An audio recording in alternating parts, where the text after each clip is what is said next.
Hello again, everybody. I I need to explain something and reveal something about the last video that I made.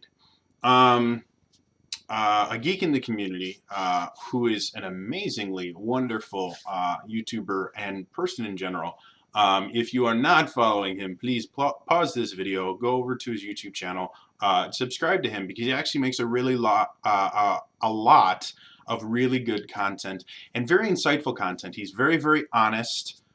He has I don't know. He has a very, I guess, natural style to his videos. It's a lot of talking to a camera and being very real, and it's very watchable. So please check out his stuff if you can. The reason I'm making this video is because he just, and by just I mean like maybe an hour ago, commented. Somebody tweeted at me. Commented on the video I made yesterday about asking you guys to tweet at IBUYPOWER.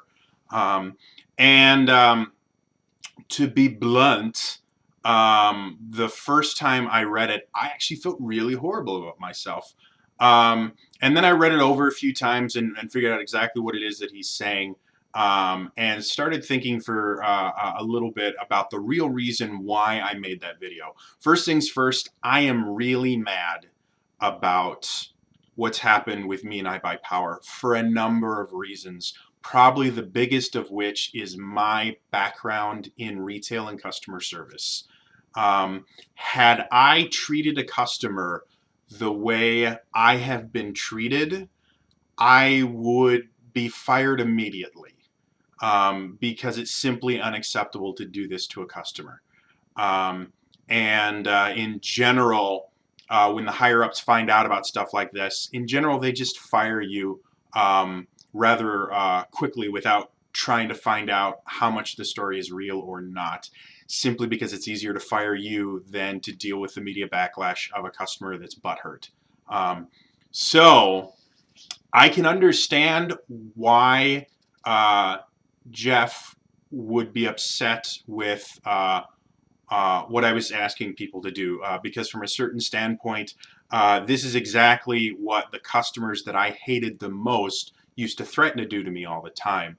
And the way that I dealt with that was the fact that they could threaten as much as they wanted because I was always doing my job correctly and honorably, and I never lied to my customers beyond what was required for being a manager, like saying things when a customer was trying to return stolen merchandise. I couldn't tell them, hey, you're trying to return stolen merchandise, because that would get me fired. So I would say a lie, something to the effect of, well, sir, we have to be, vigilant with everybody, and we can't, break the rules for a certain person, no matter whether we want to or not, which is a bold-faced lie. We could if we wanted to, but in this particular case, I wasn't going to because I knew the merchandise was stolen. So those kind of lies I had to tell. Beyond that, I was always very honest to my customers, and I always did what I knew to be the right thing. And so even if a customer did what I am doing to IBUYPOWER right now, there wasn't a whole lot that was ever going to happen to me because in general, I was never the person in the wrong. And I worked very, very hard to make sure that was true. So yes, I can understand why he'd have such an issue with what I'm asking you guys to do. I want to talk about the real reason that I'm doing this. Yesterday, technically everything I said in the video yesterday was true. I am hoping that by getting a lot of people to do, by getting a lot of people to do this, they won't be able to ignore it anymore. And I do believe what they're doing is wrong and everything like that. To be perfectly honest, the real reason that I did everything like that is I sincerely believe, and I said this in my comment to Jeff, I sincerely believe something, not really nefarious, but something wrong is happening at that company.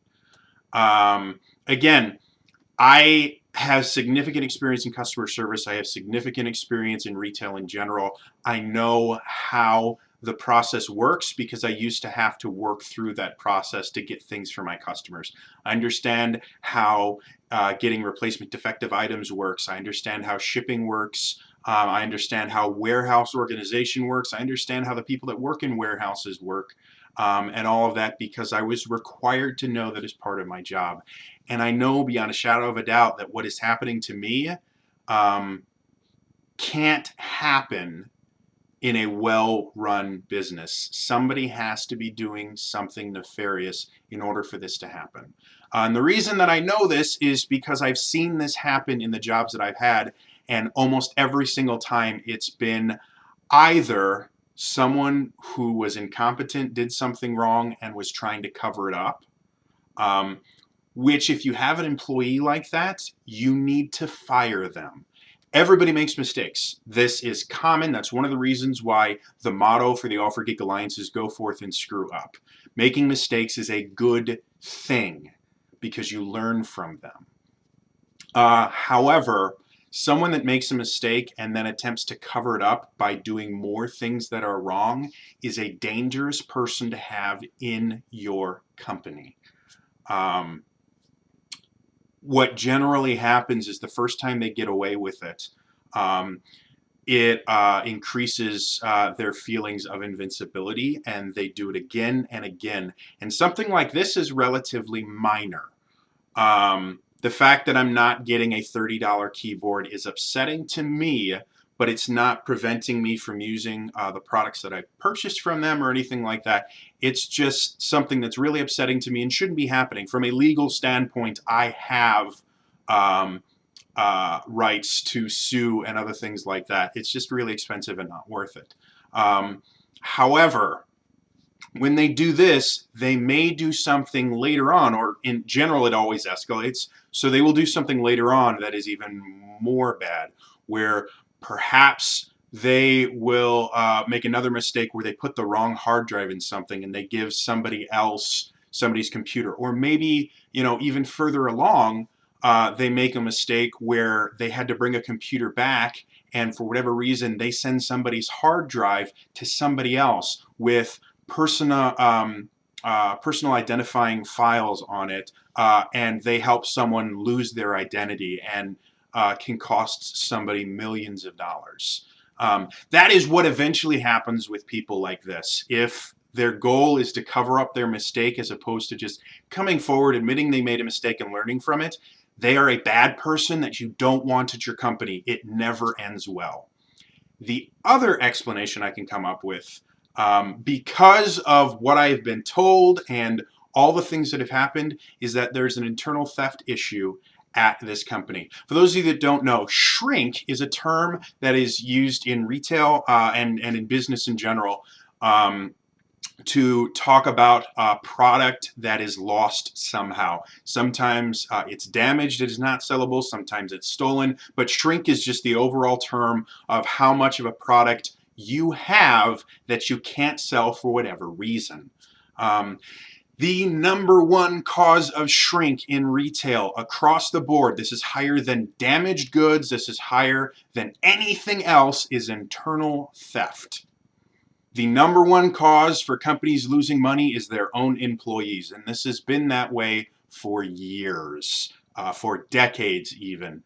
It's just how it is. People get put into positions where there's temptation and they take it.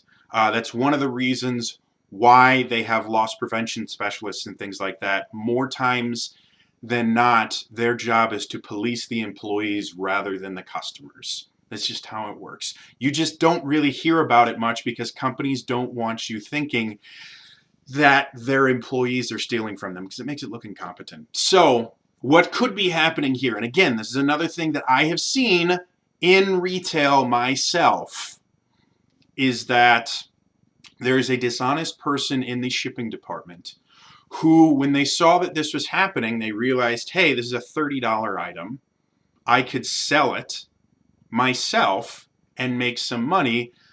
All I have to do is make a mark in the paperwork and no one will know the difference. And then the money that we're supposed to be sending to using to ship it, I can just pocket it myself. This is much more common than anyone will ever admit. And it's another thing that kills businesses. So again, those are the only two situations that I can come up with. I don't think this is an evil company. IBUYPOWER has nothing but good, well, they have bad reviews, but every company does. But overall, they have great reviews. Again, their partnership with Geek and Sundry, I don't believe Geek and Sundry, even just by getting free stuff, I don't believe they would kind of, for lack of a better phrase, get into bed with someone that they really disagreed with. I sincerely believe something is going on there, and the best way to deal with it is to get it noticed by the people that can actually do something. In general, direct managers don't have the ability to do a lot. I know from personal experience. I knew employees that worked under me that were stealing. And there was literally nothing I could do about it. Even if I personally saw them steal something, there's nothing I could do about it because I didn't have the authority to fire them. And I didn't have the authority to launch an investigation. And I could go to the people that could, but if they didn't see it, what generally happened was it would be my word versus their word, and nothing would happen because the lawsuits that come about from slander and libel and things like that, most companies aren't willing to risk that unless they have a lot of evidence against them. So again, by bringing this to light, I am trying to get my keyboard. That's what I want as an end result. However, I'm doing this in such a public way, not just because of my keyboard. It is a factor. Don't get this wrong. But I also know something is going wrong at this company. I don't know where it is, but I'm hoping by bringing it up high enough so that they can't ignore it, something will be done about it. I sincerely appreciate Jeff's comment. I think he just replied to me right now because I replied to him saying something similar to this. And I have no idea what he just said. He may just be ripping me apart again. And if he is, again, I appreciate that because you need people in your life that disagree with you and that have enough respect for you that they're willing to tell you that to your face, or as to your face as you can, being over the internet. So I'm actually going to go read what he's saying, but I am going to post this before I do that. So guys, I still haven't heard a response back from IBUYPOWER. Please check the video out from yesterday. It has the little tweet. I'm still going to be tweeting at them. I'm still going to be sponsoring this because, like I said, this is more than just me not getting a keyboard. Something is wrong that needs to be fixed, and I'm hoping this is a way to do it. It may be a massive waste of time, and I may be misreading the situation completely. It may just be a giant cock-up. However, my own experiences tell me there's more going on here than I can, than just a massive cock-up can explain. I've seen this in my own professional experience, and it always ends poorly. So I'm hoping by doing this and helping them to notice it quickly, that hopefully I'll be able to get my keyboard and I'll be able to help them from having to deal with something significantly worse later on down the road. All right, that's all for me today. I'll see you guys tonight or tomorrow, I don't know, for more Road to LA streams. All right, bye-bye.